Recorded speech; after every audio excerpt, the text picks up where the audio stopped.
हमारे दो भुजाएं हैं, दाहिना भुजा जुनैद जी तो बाएं भुजा अर्जुन जी, ये लोग भी है। कहते हैं कि बाबा विश्वनाथ के त्रिशूल पे बसने वाली ये काशी विश्वनाथ की नगरी है।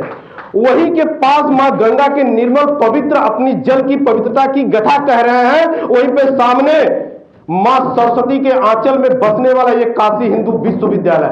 ऐसे तथ्य पूजनीय देवताओं के धरती पे खड़ा होकर मैं विजय कुमार आप सभी लोगों का तहे दिल से हार्दिक अभिनंदन वंदन एवं स्वागत करता हूं।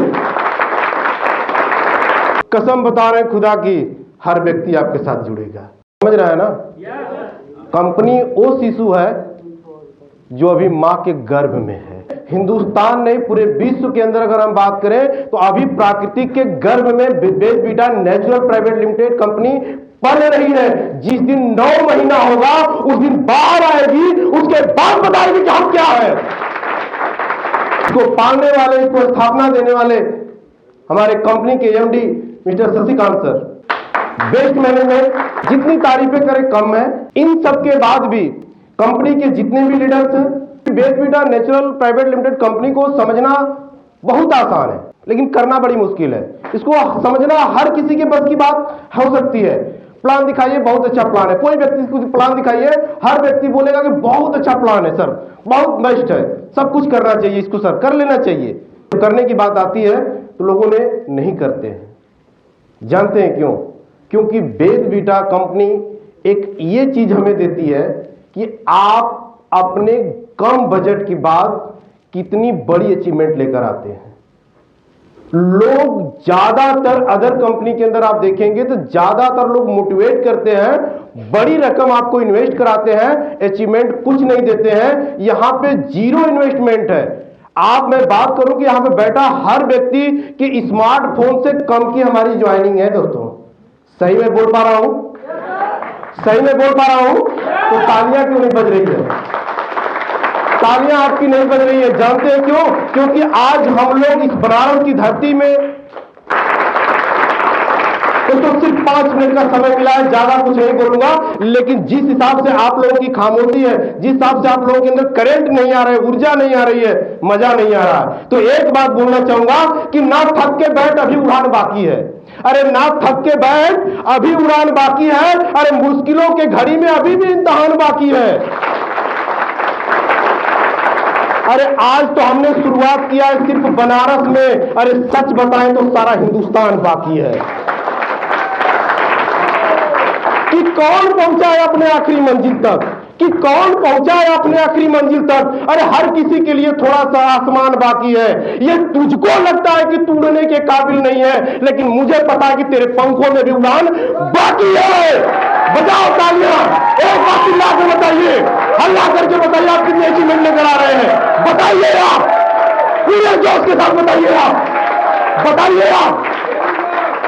दोस्तों में कंपनी के 21 जून को जब कंपनी की लॉन्चिंग हुई थी तभी मैं मंच में था। कंपनी का पहला प्रोग्राम में तभी मंच में हूं। बीच में एजुकेशन पीरियड के अंदर हूं। चाहे भी चीजें हो सकता है जूम मीटिंग के अंदर ना होंगे, छोटे छोटे मीटिंग के अंदर नहीं दिखाई देता हूं। इतने में मतलब बहुत सारी कंपनियों में बहुत सी चीजें पहुंच गई।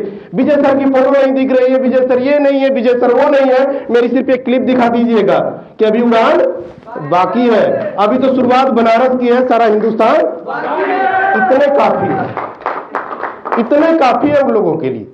बस इससे ज्यादा जरूरत नहीं है। और एक बात बता दूंगा कि देवताओं के नगरी पे हम लोग खड़े, तो एक बात हमेशा जीवन में याद रखिएगा। गंगा नदी के तट पे जानते हैं आप कि हमेशा नाव चलती है ना। एक बार नाव में सारे लोग सफर कर रहे थे, उसमें एक साधु भी बैठे थे। और साधु जब बैठे थे उस नाव के अंदर, तो कहानी कुछ ऐसी हुई कि जैसे ही नाव बीच में पहुंची, अचानक से मौसम खराब हो गया, बारिश होने लगी।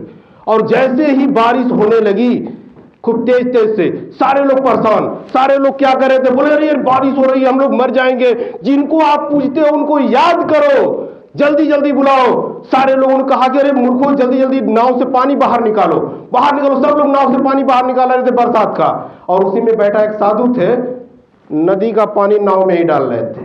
अब सारे लोग परेशान कि अरे बाबा कर क्या रहा हो, जान मारोगे क्या? फिर भी वो नाव पे अपना काम करते ही जा रहे थे, लोग अपना काम करते। कुछ टाइम के बाद बादल छट गया, बारिश बंद हो गई और उसके बाद सारे लोग अस्थिर हो गए कि नहीं अब तो बादल छट गया, अब तो बारिश नहीं हो रही, अब तो जान बच जाएगा। तो बाबा ने कहा कि अरे मूर्खों, जितना नाव का पानी है जल्दी से बाहर निकालो। बोले अजीब साधु है यार, जब बारिश हो रही थी तो पानी डाल रहा था और जब बारिश बंद हो गई तो पानी निकालने की बात कर रहे हैं। तो साधु ने कहा कि तुम नहीं जानते हो, जब बरसात हो रही थी, बादल आ गए, तो मैंने ये महसूस कर लिया कि ऊपर वाला शायद हम लोगों को मारना चाहता है। और जब ऊपर वाला चाहता है कि हमें डुबोना चाहता है, तो मैं भी चल तेरी रजा में राजी हूं। तू डुबोना चाहता है, मैं और तेरी मदद करता हूं, पानी और डालता हूं, मैं भी डूब ही जाता हूं, चल मदद कर देता हूं तेरी। लेकिन कुछ टाइम के बाद जब बादल छट गया ना, तो मैं भी समझ गया कि ऊपर वाला बचाना चाहता है, तो मैं भी कह दिया कि जल्दी से पानी बाहर निकालो। जब वो बचाना चाहता है तो हमें उसकी पूरी मदद करनी चाहिए, चाहिए कि नहीं चाहिए? अरे जब वो चाहता है कि तुम बेटा में कामयाब बनो, तो क्यों नहीं एक बार मन से काम किया जाए? तैयार है? तैयार है आप लोग? जी जान लगाकर काम करिए, खूब धड़के से काम करिए, आपको हमेशा सपोर्ट मिलेगा।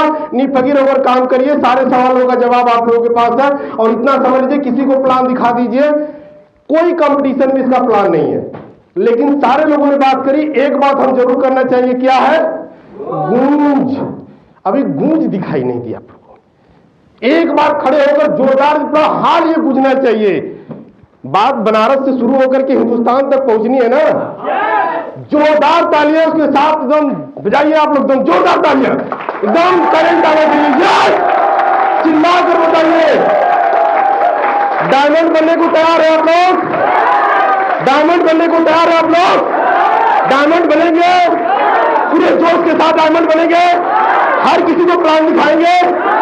तो जब प्लान दिखाने जा रहे हो तो एक बात जीवन में गांठ बात करके जाना कि आपसे बड़ा कोई भी कितना भी सीनियर को प्लान दिखाने जा रहे हैं, अगर आप उसको प्लान दिखाने में नाकामयाब रहते हैं तो अपने को निराशा होकर घर पे मत बैठिएगा।